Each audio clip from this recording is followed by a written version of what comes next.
আপনাদের সবাইকে সুস্বাগতম। আমি ডাক্তার মোহাম্মদ আব্দুল কুদ্দুস আজকের স্বাস্থ্য বার্তায় কিছু গুরুত্বপূর্ণ অর্গান নিয়ে আলোচনা করব।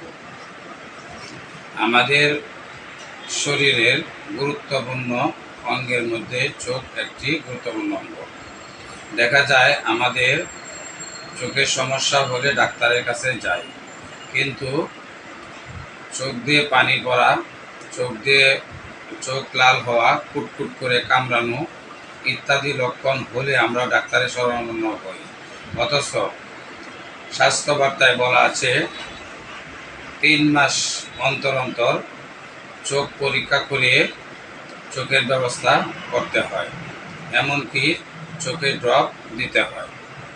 চোখের চিকিৎসায় সাধারণত হোমিওপ্যাথিতে ইউগ্রেশিয়া কিছুদিন সেবন করলে চোখের যাবতীয় সমস্যা দূর হয়। এমনইভাবে আমাদের শরীরের গুরুত্বপূর্ণ অঙ্গের মধ্যে আরেকটি অঙ্গ হলো দাঁত।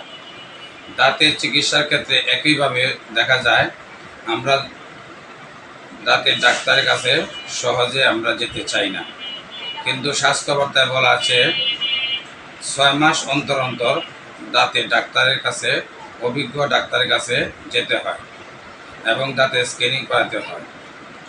কিন্তু আমরা যদি দাঁত দিয়ে পুষ করা, রক্ত পড়া, শিশি করা, ব্যথা অনুভব করি, তাহলে ডাক্তারের কাছে যাই, নতুবা ডাক্তারের শরণাপন্ন হই না।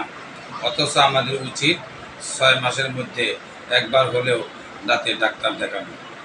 দাঁতের বিভিন্ন সমস্যার জন্য হোমিওপ্যাথিতে প্ল্যান্টাগো মাদার কিছুদিন সেবন করলে দাঁত মজবুত এবং শক্ত হয়। আমার অভিজ্ঞতার আলোকে আমি চিকিৎসক হিসাবে বলছি, দেখা যায় অনেক পেশেন্ট আমার কাছে এসে বলে, স্যার কৃমির ওষুধ দেন।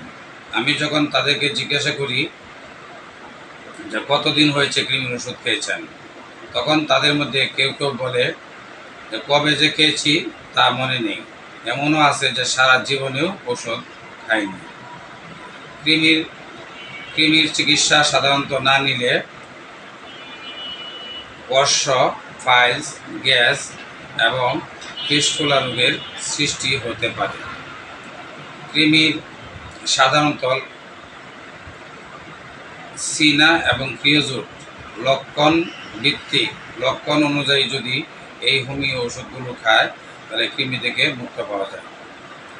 আজ এই পর্যন্ত। সবাই ভালো থাকবেন, সুস্থ থাকবেন।